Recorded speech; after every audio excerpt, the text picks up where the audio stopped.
Hey guys, what's up? It's me, Ventus Thunder, back here again for you guys today. And today I've got a rather large BCBM from ProfessorOak.com. For those of you who don't know about Professor Oak, it's a real great site for buying mint Pokemon cards. That's basically a slogan. And although I wouldn't consider every single one I've ever received from a mint, they're always in really good condition and enough to trade off if you ever would want to do that. But since I'm not really interested in that, and I'm mostly interested just in it for my collection, let me see about this light. Let's see, can you see this well? Yeah, I think it's good enough to do without the light. So yeah, since I just usually do it for my collection, his site's probably the best out there, because they're always in great condition.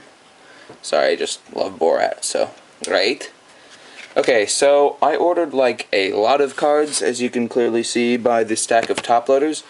And the good thing about them is, let me find a good stand. Good thing about them is that this is a sucky stand. They're mostly Japanese cards. This is a better stand. Damn, why don't I ever prepare for this? So yeah. It didn't even cost that much for all these. His Japanese cards were in really good bargains, and there's only one mix-up in the order that he said he'll send out tomorrow. So first off, I have this really cool looking Japanese fossil holofoil. There's like one scratch on it. I doubt you can even see that crap. It's from 1996, and this is going to be my new background card probably, because I just really like the rainbow backgrounds and everything. And yeah, it's pretty much epic. So yeah, that is Japanese Dragonite Fossil. Of course, it's not first edition, because Japanese cards actually didn't have first edition back then, if you didn't know. There's one type of card you'd get, and that was it. So yeah, that one is really dang cool, and it only cost me like $4, which isn't too bad. Next up, I tried to complete a lot of Japanese level X's. If I have a choice between American and Japanese cards, I'll go with the Japanese every time.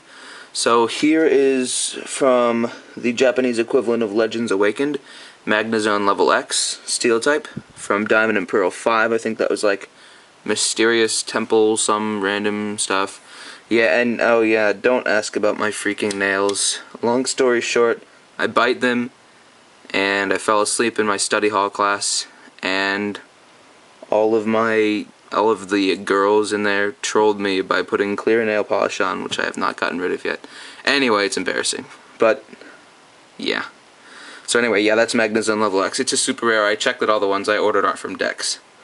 So next up, we have one that is quite popular. Oh wait, actually let me show you the little mix-up. I ordered a Dialga G Level X, Platinum First Edition, in Japanese, and this one is the normal one. He said he'll send out the Level X tomorrow. I ain't even mad. So, here is the next card. These are the epically awesome Japanese level X's that have, you know, all the extra holofoil on them. And this one is Dusknoir Level X from Stormfront. I think this one put me down about $6. These aren't first edition for the most part, but I don't really care about first edition. I care about the condition of the card and how cool it looks. And this one is a really great card. I've got it in English too. That doesn't mean that one's for trade, but this one is just really epic. So that's Dusknoir Level X. Next one is from the same set, also Mysterious Anger, whatever shit it's called, I don't know.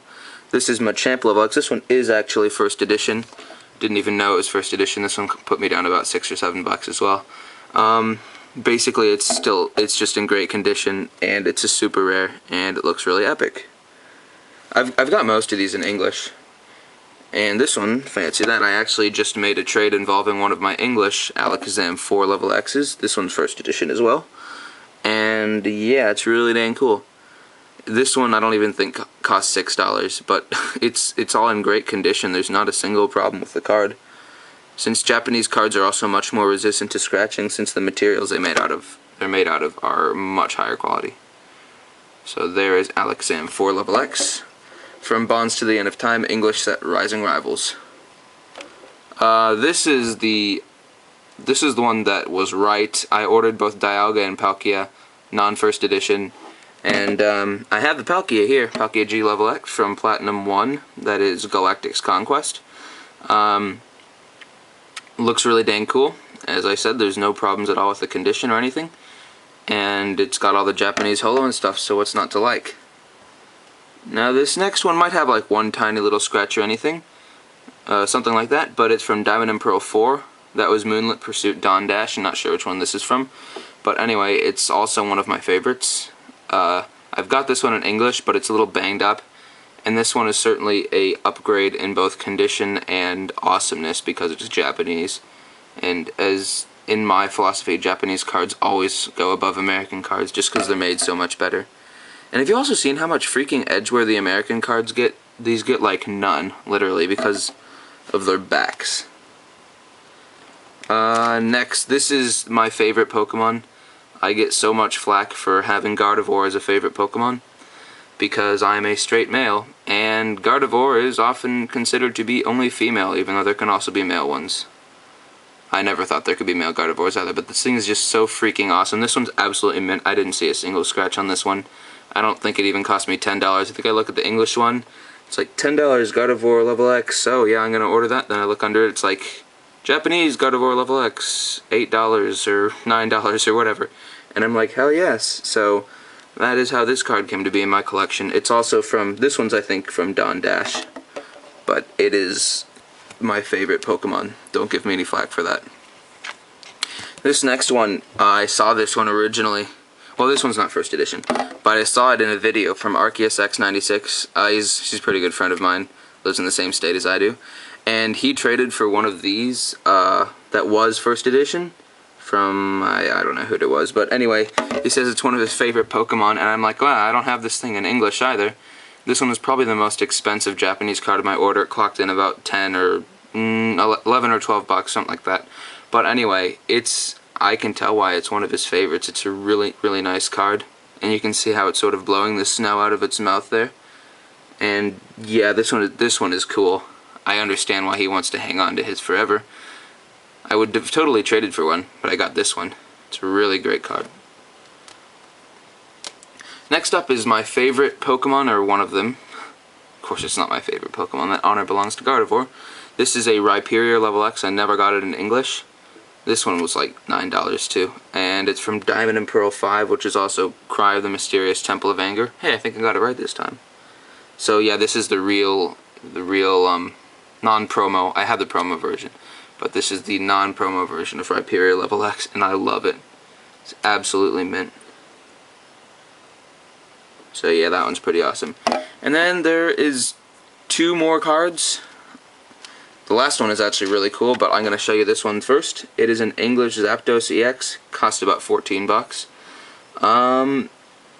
Which isn't too bad for me, because it's hard to trade for it since it's from Fire Red Leaf Green, and since it was a super ultra rare in the set, 116 out of 112 in the set. And to add to that, if I can not be retarded here, and actually dig in here and get the right card. That's not the right card. If I can get the right card, there it is. It will go great with my Moltres EX. So guess what I want to trade for, people? Yep, if you've got Articuno, I will pay big in a trade. Because these, I mean, I pulled the Moltres on my own, and to get these out of a Fire Red Leaf Green box is pretty good, considering they were some of the first Pokemon to feature the classic Shard Holo that we now see on common promos everywhere. But these are really awesome. I looked at the back of this. It has absolutely no edge where it's perfect. I can't believe, honestly. So let me stick Moltres back in there. I think I'm going to be starting a new box for Japanese cards only, since I've become so enamored of them recently, since they're so freaking awesome. And the last card is Japanese. This was a steal for me. I think this was $7.50.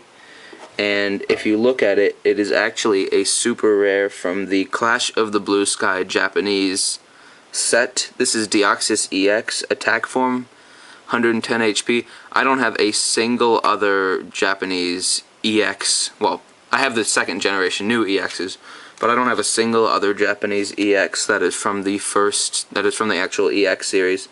And this one is just freaking awesome. If you look at it, it's also first edition, and I can't read any of that. So much Japanese writing. It's freaking awesome. Anyway, just look at that card.